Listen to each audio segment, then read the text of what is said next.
I will introduce our final speaker, who is Dr. Michael Willig. He is the Board of Trustees Distinguished Professor in the Department of Ecology and Evolutionary Biology at UConn.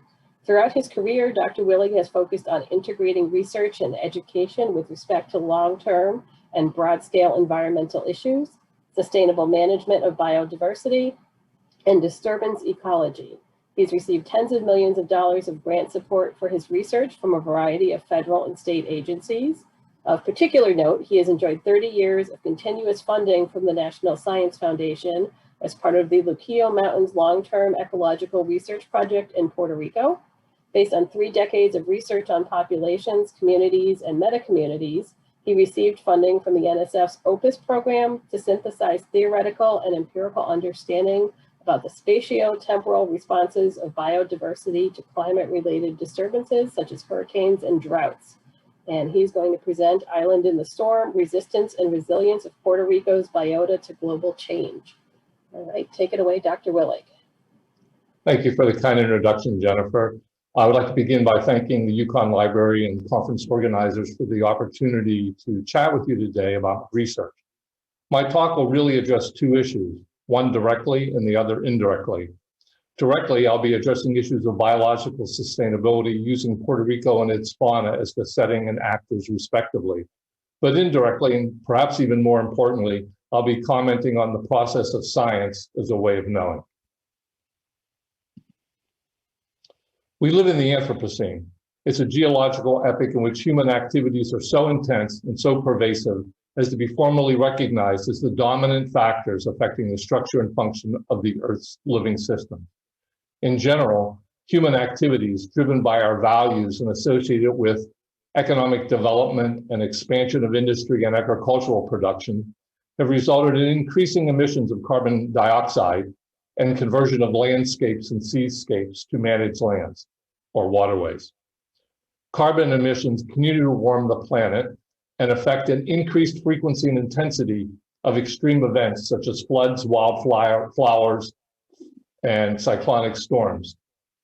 Expanding agricultural production to feed a growing human population has resulted in loss of wildlands and their fragmentation. All of these factors effectively alter the ability of organisms to survive and reproduce in novel environmental conditions, and this is reflected in altered abundance of species, as well as their spatial distribution, ultimately affecting biodiversity and the critical ecosystem services that they provide to humans. In my presentation today, I'll focus on the consequences of global warming and climatic extremes on the abundance of species and on biodiversity. The general consensus from a global perspective is that populations of species are declining, sometimes at catastrophic rates, leading some to have the impression that we're entering a biological Armageddon. And this has resulted in considerable scientific and media attention in the context of climate change. In fact, there's general consensus in the biodiversity sector that the Earth is currently experiencing the 6th mass extinction event in the history of the planet. This global oppression became locally real in the context of my research in Puerto Rico. Lister and Garcia published a provocative article in the Proceedings of the National Academy of Sciences that received considerable scientific and popular attention. The authors ostensibly connected 2 empirical observations. Temperatures are rising in Puerto Rico, like throughout much of the world, and animal populations are pervasively declining. This resulted in them concluding that food webs are collapsing, at least in the Luquillo experimental forest, where much of their data was derived. Their contention was really based on 2 kinds of data. Their own data, illustrated here, showing huge declines in the capture of ground and canopy-dwelling arthropods at 2 sites in the Luquillo experimental forest. Of course, many things can change over a 35-year period between 1976 and 2012, so attributing this decline to global warming is tenuous at best. The other data that they used was much more compelling. It was derived from the Luquillo Long-Term Ecological Research Program in Puerto Rico and represented over 30 years of data, and the data were collected annually on the abundance of both vertebrate and invertebrate species as well as on associated data associated with temperature. The data were derived from the Alverde field station and from the Bislay watersheds, illustrated by the black dots within the red, where the red represents the Luquillo experimental forest. In short, Lister and Garcia purport that arthropods in general, canopy arthropods and walking sticks in particular, are significantly decreasing over time, as shown by the left panels, and that much of this variation is due to global warming, as shown in the right panels. Similarly, Lister and Garcia purport that vertebrates in general, birds and frogs in particular, are significantly decreasing over time in the left panels, and much of this variation is due to global warming in the right panels. At first blush, this is compelling, especially if you've not been intimately involved in the collection, curation, and analysis of long-term data and its associated metadata. For those of us who worked as part of the Luquillo LTR program, it was a much different matter. Our initial responses are summarized by 5 verbs. We were surprised. This impression did not correspond to our observations or perceptions. We were troubled because we had difficulty identifying the data and understanding the manipulations of the data that were undertaken to result in the conclusions of Lister and Garcia. As a consequence, we were motivated to reanalyze our data to see if we could recreate the outcome using the same methodology as did they. And finally, we were concerned about perhaps the uncritical acceptance of the conclusions about Armageddon in both the scientific and popular media. Indeed, a deep dive into Lister and Garcia's research uncovered a number of issues that motivated us to respond and to reanalyze the data in great detail. As I mentioned earlier, they used data from Alverde and Bislay, 2 sites in the Luquillo experimental forest. The weather station at Alverde was in the understory, and the weather station at Bislay was above the canopy. Consequently, they were collecting data from 2 distinct microhabitats in the forest, and these reflect quite different phenomena, which I'll get to shortly. Moreover, even for the data within one of the data sets, the data set at Alverde, there were problems in that the weather station at Alverde was destroyed by a hurricane and replaced by a new weather station. But those data for the 2 weather stations weren't compatible to each other, and corrections of the earlier data set to make it conform to the later data set were problematic in the Lister and Garcia approach. Moreover, even after very, very careful analysis of the data that's available online and the associated metadata, or the data about the data, we find it very difficult to understand exactly how the numbers reported by Lister and Garcia were derived. And in many cases, it was clear to us that the abundances that were reported were not properly adjusted for effort and reflected changes in activities by the researchers rather than by changes in the abundance of organisms. And finally, and perhaps most importantly, Lister and Garcia failed to consider alternative hypotheses about disturbance events, secondary succession, or confounding drivers in trying to understand the complex responses of the fauna in the Luquillo experimental forest to global change. And finally, the conclusions about food web collapse were highly speculative in any case. And this motivated us to respond to the PNAS article with another publication and with supplementary data analysis to confirm what I'm about to present to you shortly as part of my presentation today.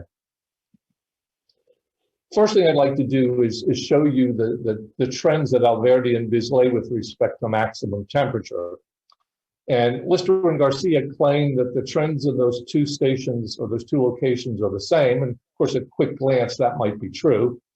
But contrary to Lister and Garcia, the temperature trends in Alverde's were actually quite different, especially if you focus on the time period for which the data on animal abundances was based. And I've indicated that by the red rectangle.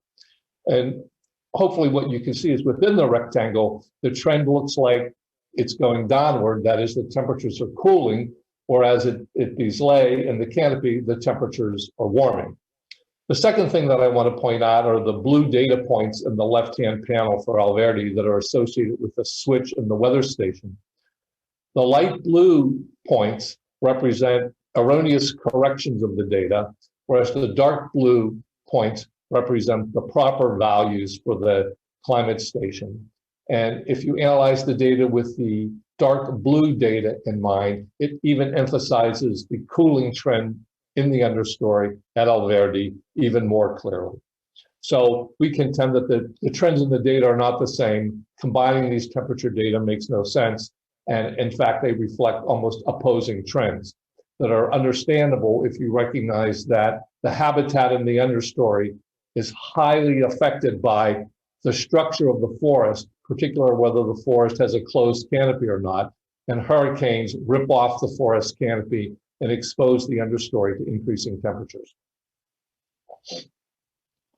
The other important thing is that all the data on the fauna came from Alverdi. And the understory temperatures actually represent the environmental conditions from the habitat in which the species occurred. And so to us, it made much more sense to look at the understory temperature data as the data that organisms are responding to, at least the data that were reported in the PNAS article. If we look at the temperature trends at Alverdi during the time periods when data were collected on frogs, indicated in the red, or during the times when the data were collected for canopy arthropods, walking sticks, and birds, indicated in blue, not only is the impression of a decrease in temperature with time, but that trend is significant. In fact, the understory at Alverdi was cooling. And much of that cooling is a consequence of the closing of the canopy after Hurricane Hugo struck the forest in 1989. And in fact, if you look at the upper right-hand corner of the red rectangle, you can see the temperature in the forest right after Hurricane Maria. Hurricane Maria, like Hurricane Hugo, drastically opened the canopy of the forest, resulting in elevated temperatures in the forest, whereas the natural succession that closes the canopy of the forest essentially acts as an umbrella, cooling the understory organisms from the intensity of the temperature in the canopy. If we focus on the fauna hereafter, we see that at least for walking sticks, one of the dominant terrestrial insects in the forest, there clearly is a gradual decline over time in the abundance of walking sticks. However, that temporal trend has nothing to do with temperature. Variation, interannual variation in walking stick abundance is unrelated statistically to variation in temperature, shown in the red diagram. If we look at canopy arthropods, the other group of organisms focused on by Lister and Garcia, we can see that, in fact, there's no evidence of annual variation that's directional in nature. There's no significant relationship between canopy arthropod abundance and time, based upon the cumulative abundance of the 10 most abundant species, the kind of data that Lister and Garcia reported in their paper. But there is a relationship with temperature, but it's the opposite of the relationship talked about by Lister and Garcia. In this case, organisms within the understory of the forest are actually increasing as temperature is increasing in the understory. If we look at each of those 10 species separately, and this is a rather complicated graph, but the details are not as important as the overarching impression. If we look at each of the 10 species represented by the 10 rows in the chart, and look at how they respond to temperature or year, represented by the red and blue ellipses respectively, you find out that most species did not show a directional change over time, and most species showed no interannual variation in abundance related to temperature. In fact, only one of 10 species decreased in time, and that's illustrated by the blue dot for Psychoptera species. And only 2 species varied with temperature over time, indicated by the red dot. And rather than decreasing, they actually increased with increasing temperature. If we move on to the first vertebrate group examined by Lister and Garcia, birds, we find remarkably that once properly adjusted for variation in effort, there's no evidence of the cumulative abundances of birds changing the directional matter over time, as illustrated by the upper part of the diagram. And similarly, there's no evidence that variation among years in abundance of birds is related to temperature. If we move on to another important vertebrate species, coqui, it's Eleutherodactylus coqui. It's a dominant, and it's an iconic frog in the forest of the Lucio experimental forest. And it's the species for which we have the most comprehensive data. We can see that the temporal trajectories, the patterns of how abundance varies with time, illustrate the tight linkage between abundance, hurricane disturbance, and subsequent secondary succession.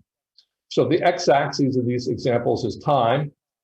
The blue vertical bar represents the year of Hurricane Hugo. The green vertical bar represents the year of Hurricane Georges. The time period represented by A is the time period before Hurricane Hugo, clearly. And that's a time period that hadn't experienced hurricanes for over 30 years. And it represents a kind of baseline, a kind of control condition.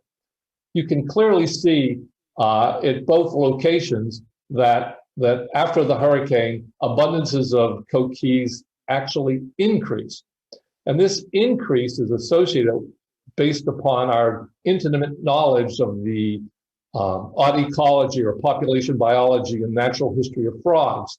They're primarily limited by roosting sites and breeding sites, and hurricanes do two things. They open the canopy, which is why it gets hot in the understory after a storm, but they also deposit tons of debris, branches, and leaves on the forest floor.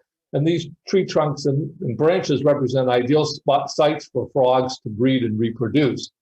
And so we get this immediate increase in frog abundance, but as the canopy closes during post-hurricane times, illustrated by the period labeled B, we see frog abundance decreasing, corresponding to the loss of those breeding site structures due to the decomposition of woody debris. Hurricane Georges, indicated by green, was a much less intense storm. We don't really see much of a response to it, although it shows somewhat of a reminiscent response to that we saw after Hugo, and that abundances increased somewhat. But we see they quickly go back to the disturbance condition illustrated by the yellow bar.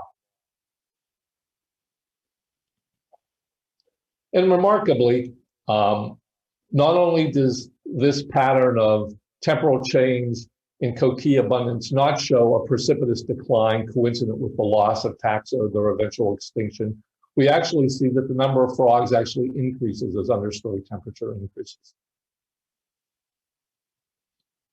So in conclusions, when we reanalyzed our own data from the Lucio experimental forest in a comparable fashion to that done by Lister and Garcia, we found that faunal species, animals, exhibit considerable temporal variation in abundance, but there's not really pervasive long-term declines in species abundance. Although global warming may play a role, it's likely overshadowed by the dynamics initiated by hurricanes and molded by secondary succession as canopies open and close. Food web collapse is clearly not a logical conclusion based on our data. And in fact, the Lucio experimental forest and its fauna have been exposed to millennia of hurricane-related disturbances. And this may predispose species of Lucio experimental forests to have broad niches, very broad, that allow them to tolerate changing conditions associated with hurricane-induced disturbances. And that any kind of premonition that Armageddon is near is unlikely to be true, at least for the present, when the amount of temperature change that we've witnessed associated with carbon dioxide emissions is much less than the temperature variation that these organisms experience on a month-to-month or year-to-year basis, given climatic variability. Also important that to understand sort of long-term trajectories of how populations change and the causes of those changes require us to have syntopic investigations. Syntopic investigations mean that we measure similar things at the same sites over long periods of time. And it's only by collecting those kinds of data can we really have an understanding of ecosystem health. Just like when we go to a doctor to evaluate our health, they use a number of indicators: temperature, blood pressure, reflex responses, and they use that synoptic investigation of our responses over a long period of time to determine baseline before they evaluate whether or not we're sick or not. Also, it's clear that comprehensive metadata are critical for appropriate use and interpretation of our data.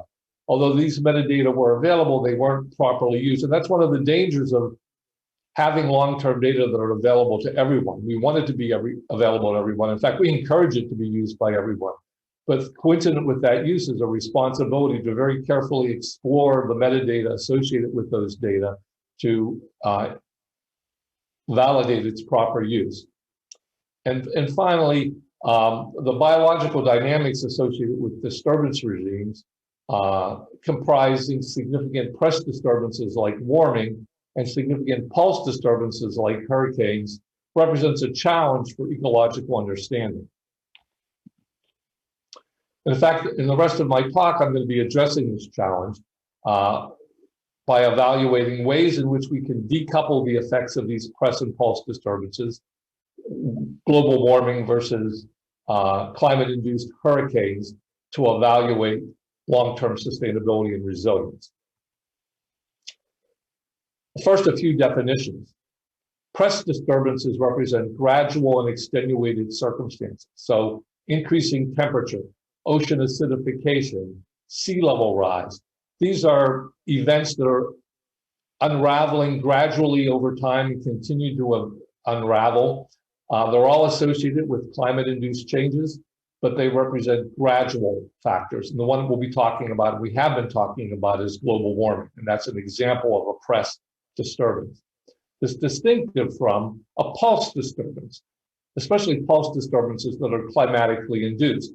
So one of the things that's become clear over the years is that CO2 emissions not only warm the planet, they also enhance the likelihood of extreme events like cyclones, hurricanes, floods, droughts, and fires.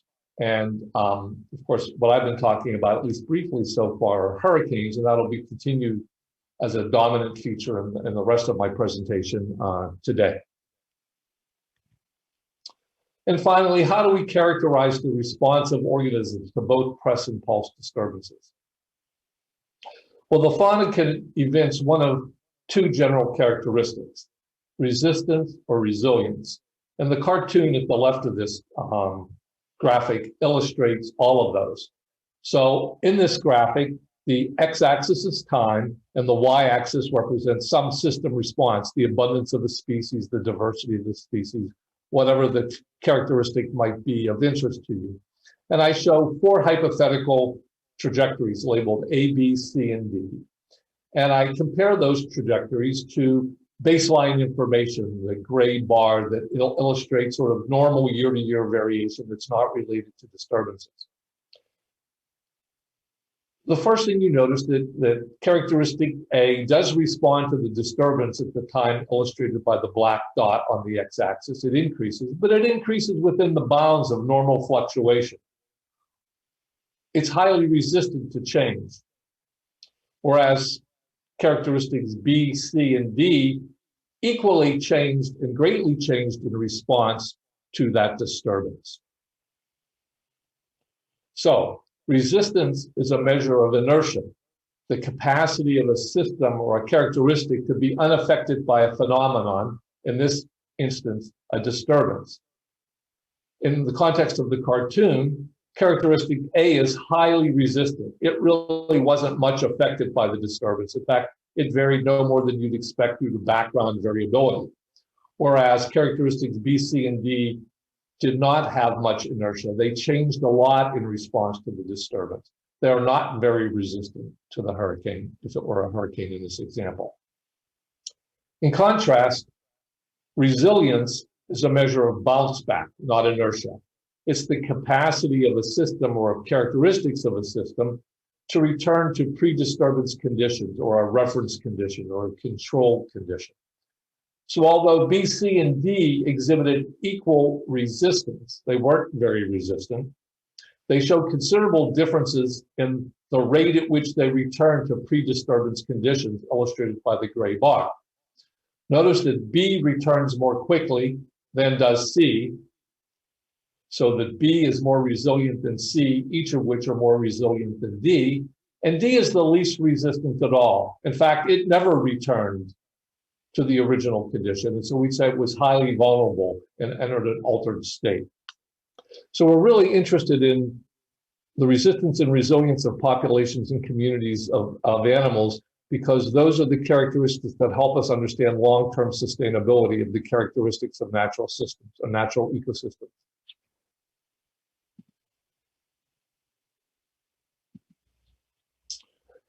Consequently, I've addressed a number of overarching questions in the remainder of my talk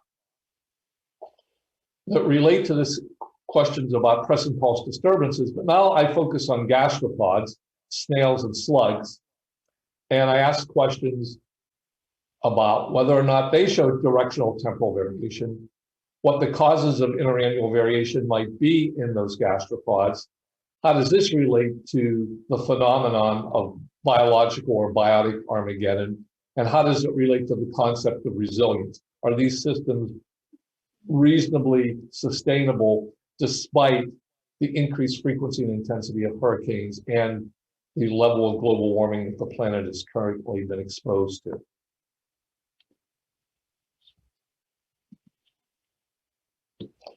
As for most of the talk so far today, the focus is on Puerto Rico, the island in the center of the graphic to the right inside the red circle. Puerto Rico is the smallest of the Greater Antilles. It stands as a fulcrum between the Greater and Lesser Antilles.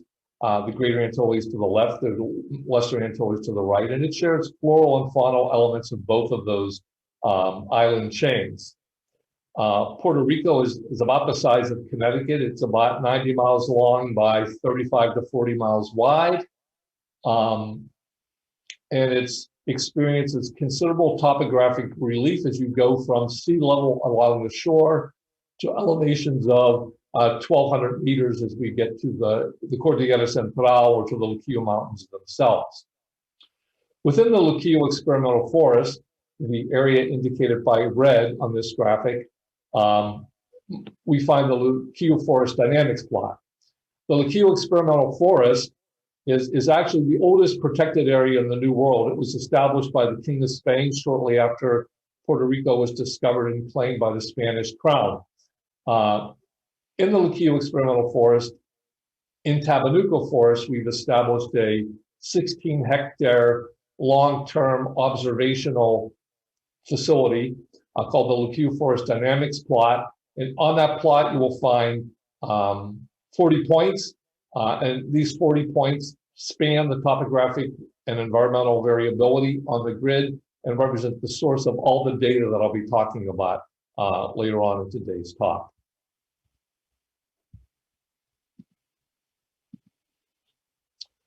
Now, the disturbance regime in Puerto Rico includes both press and pulse disturbances. And this is just a short timeline from 1989 to 2019, about 30 years of time, that shows that the Luquillo experimental forest in particular, and all of Puerto Rico in general, experienced 3 major hurricanes indicated by the big red blue stars, many less intense tropical storms indicated just by the red arrows, the blue arrows, and many short duration droughts indicated by the red arrows. So it's a very complex system characterized by multiple press disturbances, hurricanes and droughts. So I'll only be focusing on hurricanes and major hurricanes in this talk, but a lot of the variability that is present in the system relates to all of these other disturbances as well. And in fact, even these 3 major hurricanes differ in intensity and severity. Hurricane Maria, indicated in red, in 2017 was the most intense storm to have hit Puerto Rico in decades. It was a Category 4 storm, 250 kilometer per hour winds. It created many large openings, deposited tons of woody debris on the forest floor, killed lots of trees, and defoliated most of the forest. Hurricane Hugo, in contrast, was the second most intense storm. It made landfall in Puerto Rico in 1989. It was a Category 4 storm. Its maximum sustained winds were about 227 kilometers per hour.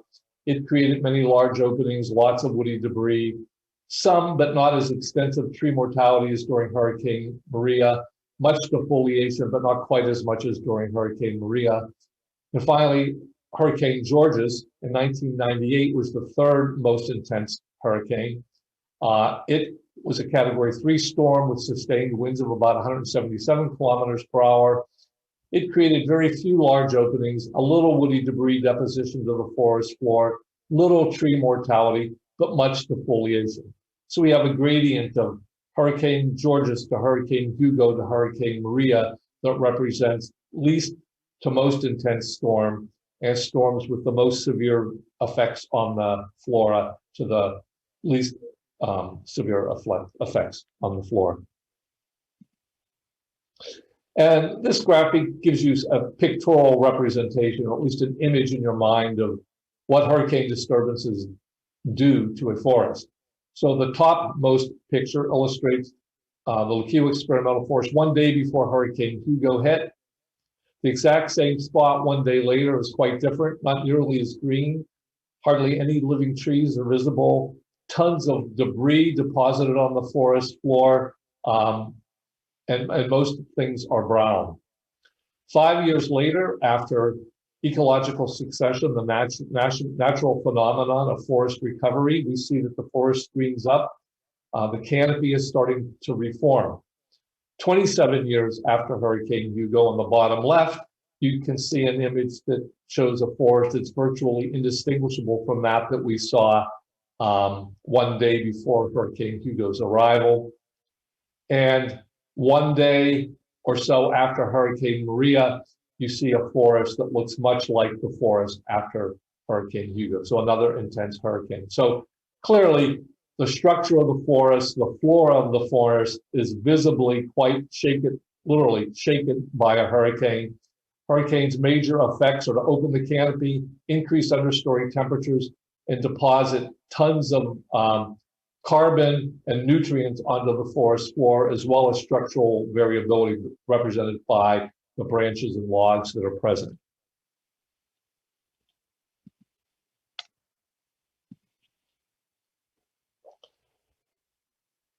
We chose to look at data from San Juan Airport because it represents the longest, best curated data set for Puerto Rico, and use that as our measurement of ambient temperature, the temperature most relevant to temperatures one usually associates with global warming or global temperatures. And what can see is, at least for the time period for which we have comparable animal data, we have no evidence for a significant increase or decrease in ambient temperatures. I've consistently used black to indicate information from periods associated with post-Hurricane Hugo, but before Hurricane Georges. Blue to represent time periods after Hurricane Georges, but before Hurricane Maria, and red to represent time periods after Hurricane Maria. And you can see that the temperatures before and after the hurricanes are equally distributed, essentially above and below the graphic. So no evidence of strong temperature trends in the atmosphere in the vicinity of Puerto Rico, or in the vicinity, I should say, of the Luquillo experimental forest. Understory temperatures show a different phenomenon. And we obtained those from from the Alverde Field Station. And the overall trend is illustrated in green. Clearly, temperatures are cooling. But if you take a quick look at it, you see that the cooling trends right after Hurricane Hugo, illustrated in black, represent cooling. Right after Hurricane Georges represent cooling. And interestingly, the upper right shows, again, once the canopy is opened by Hurricane Maria, understory temperature increases to some of the highest temperatures that we've recorded in the understory, but 1 year after that, it begins to cool.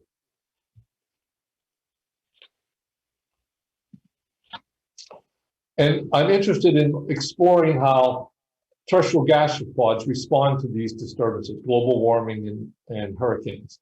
And in gastropods like insects and other arthropods are ideal candidates because they're ectotherms. Their activity and their ability to function in environments depend greatly upon ambient temperatures. This graphic illustrates some of the morphological diversity of gastropods that you can see in the Leucio experimental forest.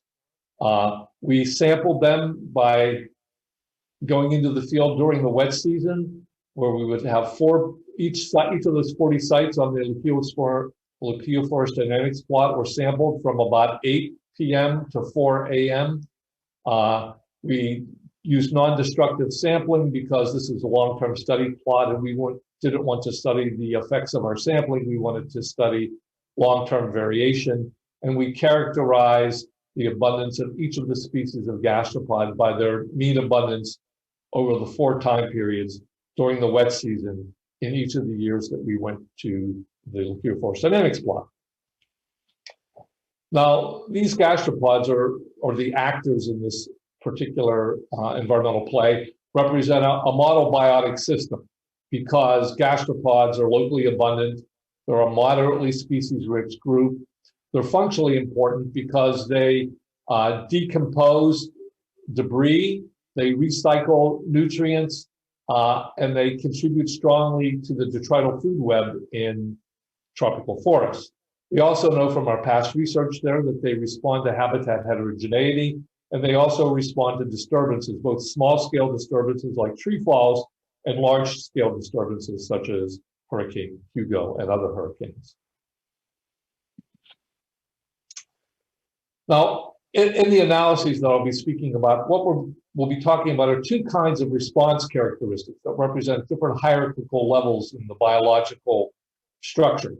One represents populations, the number of individuals of each of a number of different species of gastropod, each of the 17 species of gastropod, and then community characteristics that reflect metrics of biodiversity and species composition. So in ecology, community has a slightly different meaning than it does in sort of the vernacular. We talk about the community in Hartford, and we're talking about the people that live in Hartford, a single species. In ecology, when we talk about a community, we're not talking about a single species. When we characterize a single species, we talk about population.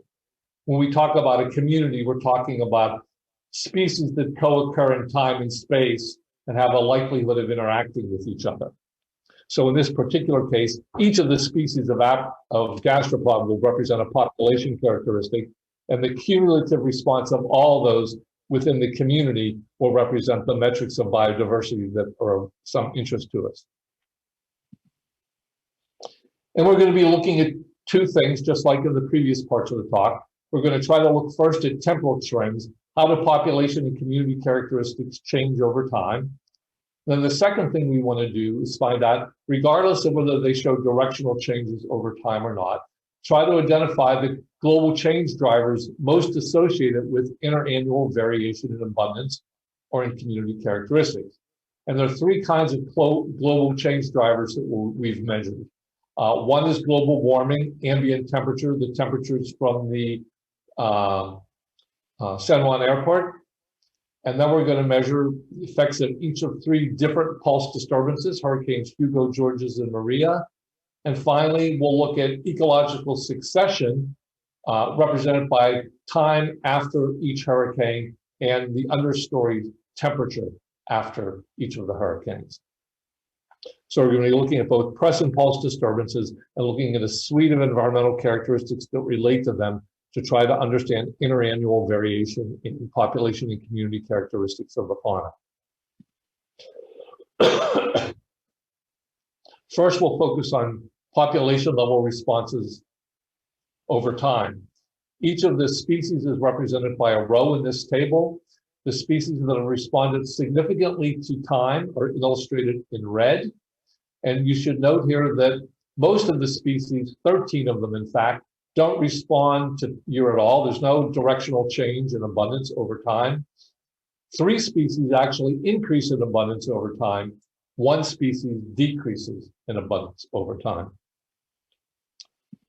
You can visualize this via this graphic.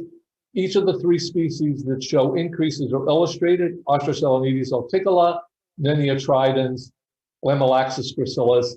Each shows significant increases in abundance over time, as does total abundance, whereas Polydontis aquitangula represents the only species that shows a significant decline over time. And notice that it's a relatively rare species. The highest value on the y-axis is 12, whereas for Niniotridens, the highest value is 600, or for total abundance, it's 800. So my point here is that Polydontis, the species that declined, represents a small proportion of the total individuals in the forest at any point in time. If we focus on total abundance for a moment, remember that it significantly increased over time, illustrated by the black line here.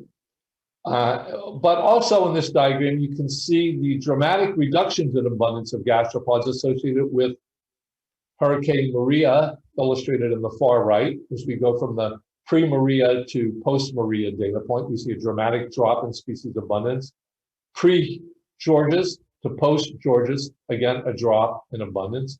And although we don't have data from the Alverde field site, we do have comparable data from Bislay, the other Bislay watersheds, the other site used by Lister and Garcia. And from that site, we show a considerable decline in abundance of gastropods, comparable to that we evaluated at Alverde as well. Also, what I think is reasonably clear in this diagram, although it's complicated, we can see the post-disturbance increases in abundance as the forest canopy closes or due to succession. We see that after the impact of Hurricane Hugo, indicated by the black dots and the yellow arrow. We see that after Hurricane Georges, illustrated by the blue dots and their associated gold or orange arrow. And we see that for the short time period after Hurricane Maria, indicated by the red dots and the other vertical orange arrow.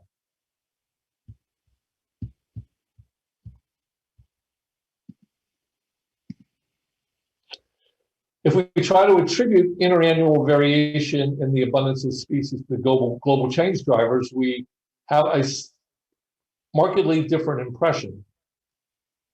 Here you find that most species, all of those illustrated in red, respond to one or more of the global change drivers.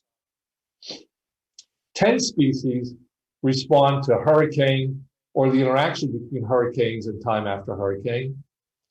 9 species respond to time after hurricane.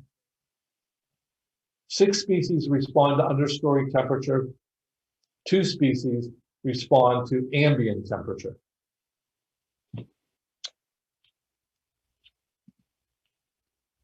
So at the population level, what's clear is most species don't exhibit temporal trends. And of those that do respond, 3 of species actually increase and only 1 species decreases, which is a rather minor component of the overall gastropod fauna. Nonetheless, most of the species do respond to disturbance or succession rather than the variation in ambient temperature, global warming. So in this particular case, pulse disturbances seem to have the larger effect on interannual variation in gastropods than just global warming in its own right. We now move on to attributes of biodiversity at the community level, where we can look at species richness, rarity, dominance, evenness, and diversity. Where species richness represents simply the total number of species in an area, represented by the width of this rank abundance distribution. Rarity is the number of species illustrated in red here that have less than the average proportional abundance. Dominance is the relative abundance of the most dominant species illustrated by the blue diagram. The common species that aren't dominant are in fuchsia.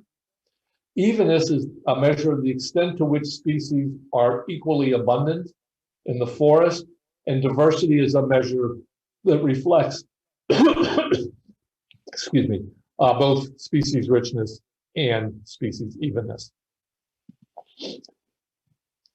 Looking at temporal trends in biodiversity, we first find only weak responses, illustrated by the fact that none are really significant at the 0.05 level, although 3 of the 4 approach significance. And so that's why we say biodiversity at best shows weak responses, directional responses over time. And that the compositional change that we do see from a multivariate regression is mostly due to population changes in Eniotridons, the dominant species in the Lucio experimental forest. This graphic simply represents the rather shallow slopes and modest changes in aspects of biodiversity that are detectable from the data at the Lucio experimental forest. When we try to associate interannual variation in these components of biodiversity to global change drivers, you see that at the univariate and at the multivariate levels, none of the metrics respond to ambient temperature global warming, but that all or half or all of them do respond to successional dynamics. So at the community level, at best, we have weak temporal trends in biodiversity and species composition. And again, we have disturbance in succession rather than variation in ambient temperature, that is global warming, representing the major drivers of interannual variation in biodiversity and species composition. So the denouement for this story, at the population and community levels, we have little evidence for decreases over time. Interannual variation is consistently more related to disturbance in succession than to ambient temperature. That resilience characterizes the biotic responses, little to no evidence of species extinction. And the irony of all of this is that by living in an island system that's subject to high intensity storms, the species is more adapted to them than you might otherwise expect, leading to an ability to avert Armageddon, at least in the short term. Also, I think it's important that understanding biotic dynamics and distinguishing the effects of multiple global change drivers like episodic hurricanes versus global warming requires you, as the adage goes, being in the right place, but not at the right time. It requires you to be at the right place all of the time. And that while you're at the right place all the time, you're quantifying a consistent suite of response variables and driving variables so you can distinguish the environmental characteristics that reflect variation in the biological attributes of importance to you. The other thing I think hopefully this presentation illustrates is something about science as a way of knowing. I think you all are probably pretty familiar with the fact that these kinds of activities, scholarship should be data-driven, they're empirical in nature. They should be associated with hypotheses. But a really important thing is it's a self-correcting process. Even if people make mistakes or misinterpret data, those information, when published, are subject to scrutiny and correction by the scientific community. And that results in an evolving process that continues to refine our understanding of the details of how nature responds to both press and pulse disturbances. So with that, I'd like to end by thanking Steve Presley. He's a postdoc in my lab. He's a co-author on numerous papers associated with this work.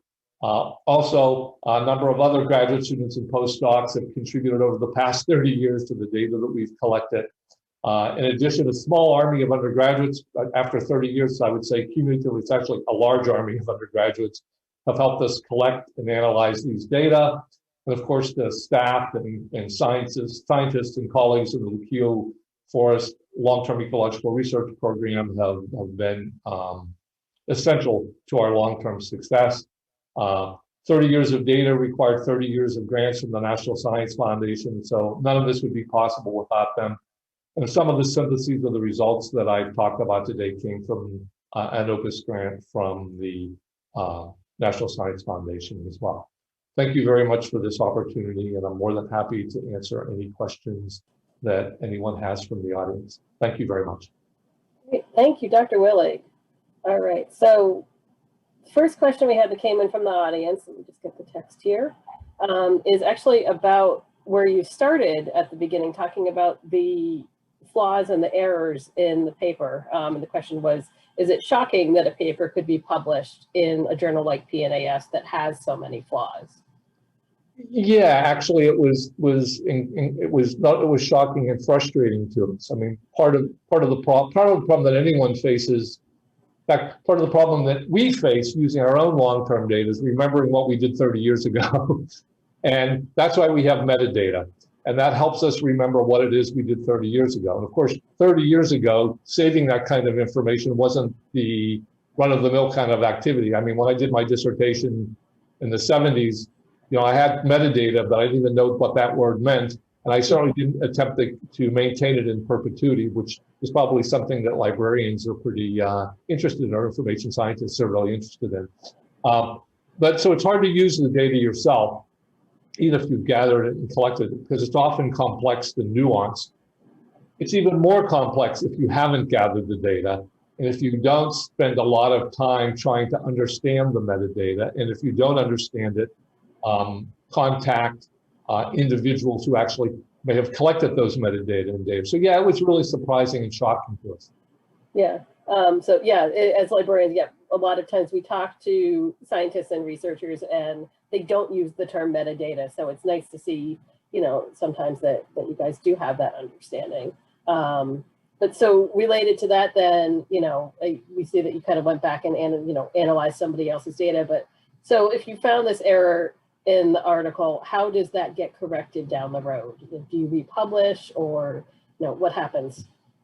Yeah, let me. I want to come back to. I'll answer that question. I don't want to forget, but I also want to. But it also highlights the importance of those who gather the metadata. Mm-hmm. Remember that they're explaining those metadata to people who haven't collected, don't understand it, and so when we went back and we looked at our metadata, there was one case in which, like, okay, we could have been a little bit more explicit about exactly what it was here, but of course you're always balancing that. You know, how much metadata do I create versus how much do I actually use those data to analyze it? So you repeat the question itself. I'm sorry for So how does an error, you know, if you find an error or something in a paper, how does that get corrected down the road?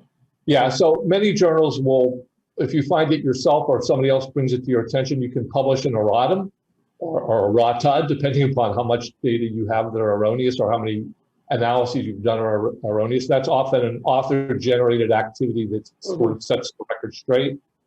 In this particular case, PNAS allowed us to write a brief article in PNAS that essentially criticized the Lister and Garcia paper. Of course, Lister and Garcia had the opportunity then to respond to that article, and they did so.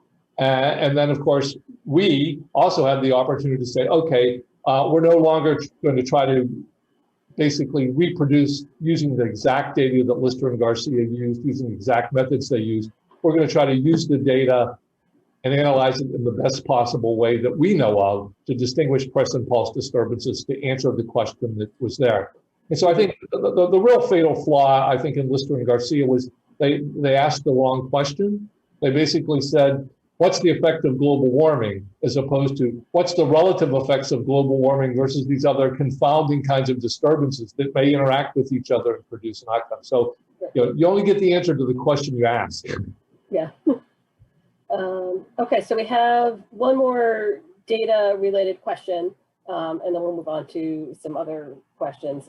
So for those of us who are not data librarians, or even, you know, any kind of librarian, we don't usually check the metadata or review the data for every paper that we might be looking at or, you know, talking to a faculty member about.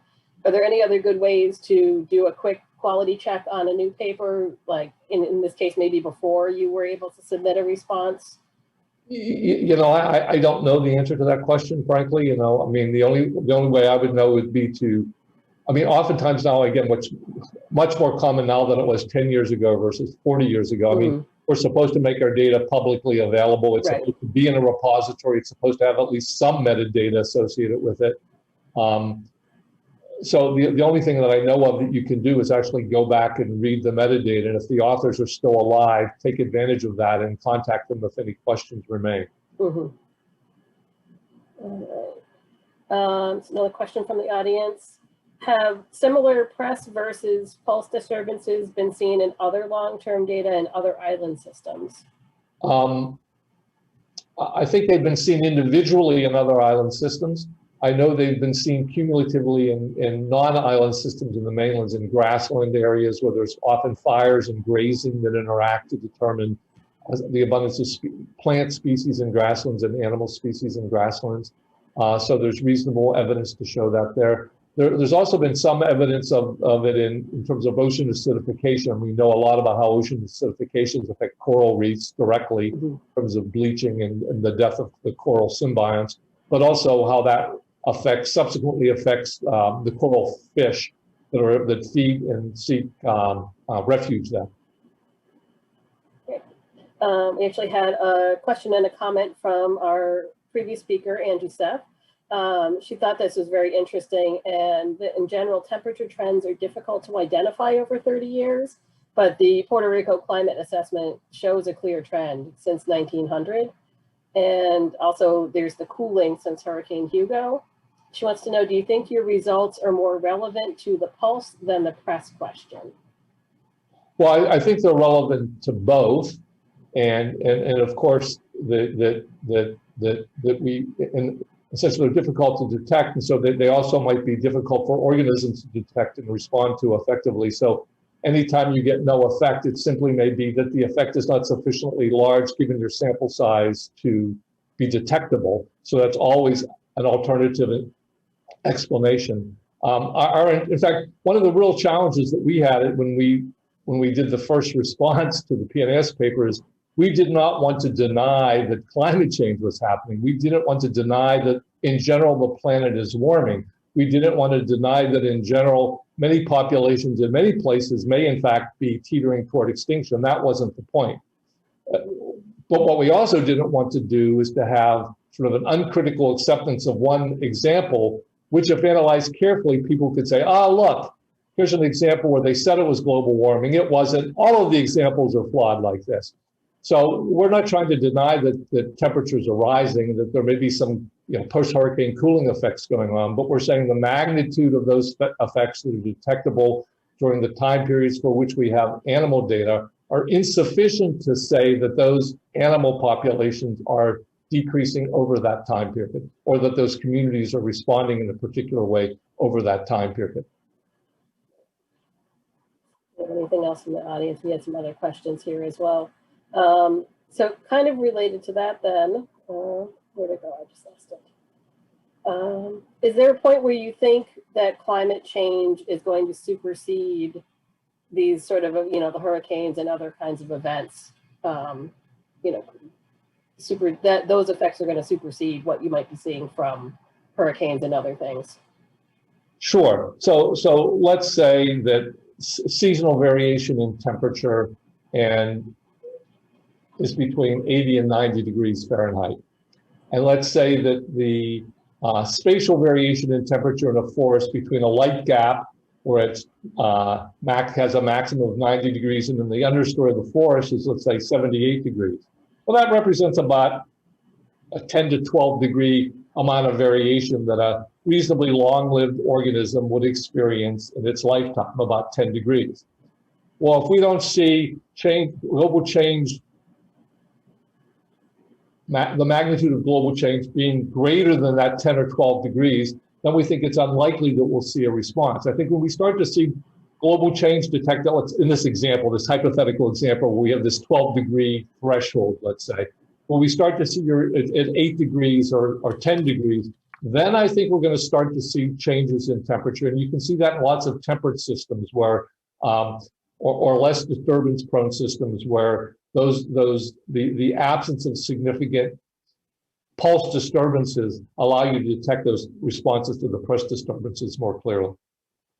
So yeah, so that's why I say Armageddon is averted, at least present. All right. Do we have any last questions from the audience? Let's see.